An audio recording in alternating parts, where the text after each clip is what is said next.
नाम में आपकी सलामती चाहता हूँ। पाक कलाम में यूं मरकूम है, मरकज़ की इंजील उसका 15वां बाब और उसकी 34वीं आयत हम तिलावत करेंगे। और तीसरे पहर को यस्सु बड़ी आवाज़ से चिल्लाया कि अलोही अलोही लमा शफ़क़तनी, जिसका तर्जुमा है ए मेरे खुदा तूने मुझे क्यों छोड़ दिया। और इसी के साथ हम दूसरा हवाला तिलावत करेंगे। यूहन्ना रसूल का इंजीली बयान है, उसका 10वां बाब और उसकी 30वीं आयत है। मैं कलाम खुदा में यूं मरकूम है, मैं और बाप एक। पाक कलाम का पढ़ा, सुना और समझा जाना और इस पर अमल किया जाना हम सबों के लिए बायसे बरकत। आज बहुत ही अजीम और मुबारक दिन है, लेकिन ये अजीम और मुबारक दिन सिर्फ मसीही ईमानदारों के लिए है। जो गैर ईमानदार हैं उनके लिए ये मुबारक दिन नहीं है, क्योंकि आज के दिन सलीब के ऊपर बहुत अहम काम हुआ।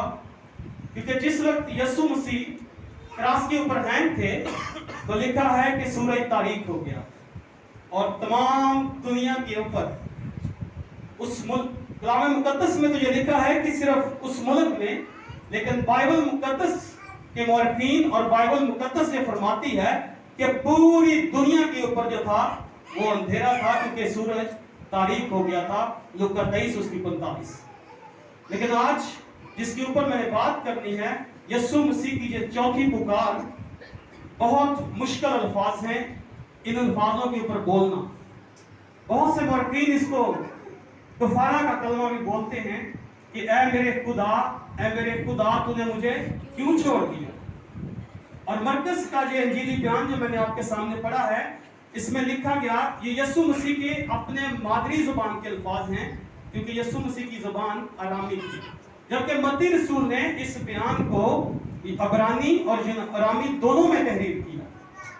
लेकिन ये अल्फाज जब यीशु मसीह क्रॉस के ऊपर थे कि ए मेरे खुदा तूने मुझे क्यों छोड़ दिया, ऐसा लगता है कि खुदा कुछ लम्हे के लिए बेटे से जुदा हो गया।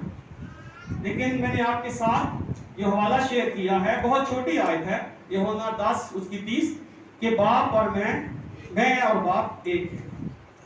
ये ऐसा मुमकिन नहीं है कि जब यीशु मसीह क्रॉस के ऊपर थे तो बाप अपने बेटे को छोड़ दे। बहुत सारे बाइबल के मौरखीन, कलाम मुकद्दस के मौरखीन इस बात को लिखते भी हैं कि जब यीशु मसीह क्रॉस के ऊपर थे तो बाप और बेटे में जुदाई हो गई। लेकिन ऐसा मुमकिन नहीं है, क्योंकि यूहन्ना रसूल का इंजीली बयान उसका 1 उसकी 29वीं आयत में लिखा है कि देखो वो खुदा का बर्रा है जो दुनिया के गुनाह उठा ले जाता है। जिस वक्त यीशु मसीह ने यूहन्ना से बपटिस्म लिया है और यूहन्ना ने एज ए काहिन तमाम दुनिया के गुनाह जो थे वो यीशु मसीह के ऊपर ट्रांसफर कर दिए। उस वक्त से लेकर सलीबी मौत को कबूल करने के टाइम तक यीशु मसीह क्या उन्हीं गुनाहों के साथ वो मोइज़ात करता रहा? ऐसा नहीं है।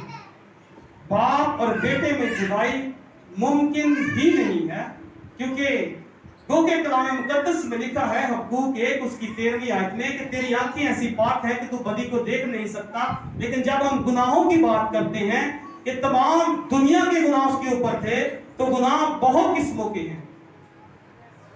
क्योंकि इसी के साथ साथ यशाया ये कहता है 59 बाब उसकी 2 में कि तुम्हारी बदकारी ने तुम्हारे बाप और तुम्हारे दरमियान जुदाई पैदा कर दी है, और वो ऐसी जुदाई है कि ऐसा वो रूपोश हुआ कि वो तुम्हारी सुनता नहीं है। लेकिन यहाँ पर जब हम देखते हैं सलीब के ऊपर कि यीशु मसीह हैं और वो दुख और तकलीफ की हालत में हैं, तो उन्होंने ये अल्फाज उनके मुंह से निकले कि ए मेरे खुदा तूने मुझे क्यों छोड़ दिया। ये अल्फाज, क्योंकि यीशु मसीह खुद एक कामिल इंसान और कामिल खुदा, क्योंकि यूहन्ना रसूल का इंजीली बयान 1 उसकी 14वीं आयत ये फरमाती है कि कलाम मुयस्सम हुआ। जब कलाम मुयस्सम हो गया है, उसने इंसानी शक्ल इख्तियार की है, वो इंसानी बदन के अंदर मौजूद है, खाता और पीता है, उठता बैठता है, تو جو صلیب کے اوپر اس کو تکلیف دی گئی تھی میرے عزیزوں، وہ ایک انسانی بدن رکھتے ہوئے ناقابل برداشت تھی، جس سے خدا کے خادم نے بتایا کہ اس کے بدن کے اندر وہ کیل جو تھے وہ بہت گہرے کیل تھے۔ مورخین لکھتے ہیں کہ وہ 7 انچ سے زیادہ لمبے کیل تھے، اور اتنے لمبے کیلوں کے ساتھ جب وہ انسان دکھ کی حالت میں ہو، ایک جان کنی کی حالت میں ہو، تو وہ کیا الفاظ ادا کرے کہ اس نے فرمایا کہ اے میرے خدا، اے میرے خدا، تو نے مجھے کیوں چھوڑ دیا۔ بہت سارے لوگ اس بات کو لے جاتے ہیں کہ وہ تمام نوشتے صلیب کے اوپر پورے ہو گئے، کیونکہ جب ہم زبور کی کتاب کو پڑھتے ہیں، زبور 22 اس کو دیکھتے ہیں، اس کی زبور 22 کی پہلی آیت میں لکھا ہے کہ اے میرے خدا، اے میرے خدا، تو نے مجھے کیوں چھوڑ دیا۔ تو وہاں پر لوگ اس بات کو لے جاتے ہیں کہ یہ نبوتی کلام جو تھا وہ پورا ہوا۔ زبور 22 کی 16ویں اور 18ویں آیت یسوع مسیح کی صلیبی موت کے متعلق ذکر کرتے ہیں، کیونکہ اس کے جسم کو چھیدا کیا۔ زبور 22 اس کی 16ویں آیت اور زبور 22 کی اس کی 18ویں آیت میں لکھا ہے کہ اس کے کپڑوں کے اوپر، اس کی پوشاک کے اوپر پورا ڈالا گیا، لیکن اس کی پہلی آیت اس نبوتی کلام کی تکمیل نہیں کرتی، کیونکہ وہاں پر جب یہودی نہایت غم دکھ میں ہوتے، نہایت پریشانی کے عالم میں ہوتے، اس وقت وہ پکارتے تھے کہ اے میرے خدا، اے میرے خدا، تو نے مجھے کیوں چھوڑ دیا۔ عبرانی میں وہ پکارتے تھے ایلی ایلی لما ازبقتنی۔ وہاں پر لفظ ازبقتنی ہے اور یہاں پر شفقتنی ہے۔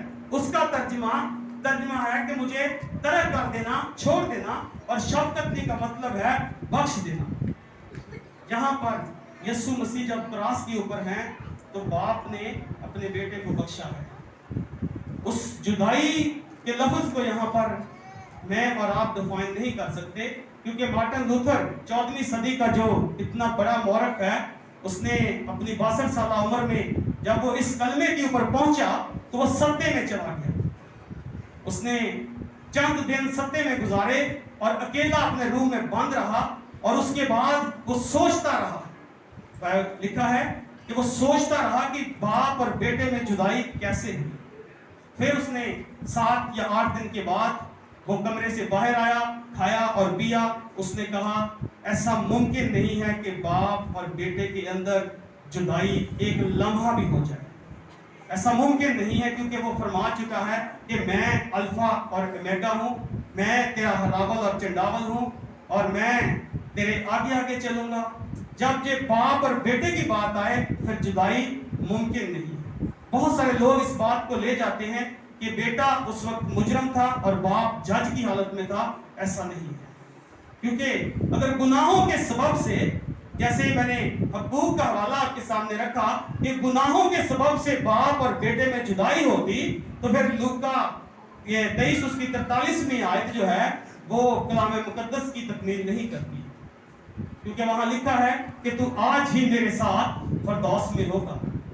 اس کا مطلب کہ یسوع مسیح کے اوپر گو کہ میرے اور آپ کے گناہ تھے، لیکن جدائی نہیں تھی۔ اس نے اسی وقت ڈاکو کو فرما دیا، ڈاکو سے کہا کہ تو آج ہی میرے ساتھ فردوس میں ہوگا۔ اور یسوع مسیح کے منہ کی باتیں عقل ہیں، وہ ٹال نہیں سکتی۔ جب اس نے فرما دیا تو وہ ہو گیا۔ تو میرے عزیزو، ایسا ممکن نہیں ہے کہ گناہوں کے سبب سے، میرے اور آپ کے گناہوں کے سبب سے، وہ جو کرمزی اور ارغوانی ہیں، کہ باپ اور بیٹے میں جدائی ممکن ہے۔ اس بات کو اپنے ذہن سے نکالیں، کیونکہ باپ اور بیٹا ایک ہیں۔ وہ فرماتا ہے کہ جس نے مجھے دیکھا اس نے باپ کو دیکھا، اور بیٹے کے سوا کوئی نہیں جانتا کہ باپ کون ہے، اور باپ کے سوا کوئی نہیں جانتا کہ بیٹا کون ہے۔ سو میرے عزیزو، کلام مقدس کے آج کے اس کلمے کے وسیلے سے خدا آپ کو برکت دے۔